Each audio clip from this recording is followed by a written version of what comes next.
நீலாங்கரை காவல் நிலையத்துல இளம் வழக்கறிஞரை சாதி ரீதியாக பேசி இழிவுபடுத்தி தாக்கியதாக கூறி ஆய்வாளர் பிரவீன் ராஜேஷை கண்டித்து அவர் மீது துறை ரீதியாக நடவடிக்கை எடுக்க கோரி சென்னை ஓஎம்ஆர் சாலையில சோழிங்கநல்லூர் நீதிமன்ற வழக்கறிஞர்கள் நீதிமன்ற பணிகளை புறக்கணித்து ஓஎம்ஆர் சாலையில மறியல் போராட்டத்தில் ஈடுபட்டதால கடுமையான போக்குவரத்து பாதிக்கப்பட்டிருக்கு.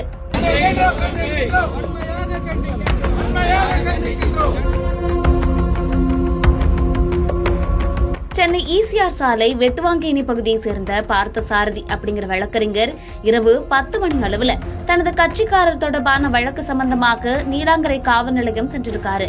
அங்கு வழக்கின் எதிர்த்தரப்பினருடன் சமரசம் பேசிக் கொண்டிருந்ததாக குறிப்பிட்டது. அப்போது அங்கு வந்த காவல் ஆய்வாளர் பிரவீன் ராஜேஷ், இங்க ஏன் கூட்டம் சேர்க்கிறீங்க அப்படின்னு கேட்டிருக்காரு.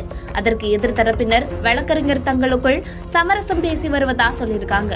ஆய்வாளர் பிரவீன் ராஜேஷ் திடீர்னு வழக்கறிஞர் பார்த்தசாரதியின் கன்னத்தில் அறைந்து அவரை காவல் நிலையத்திற்குள் அழைத்து சென்றதாக கூறப்படுது.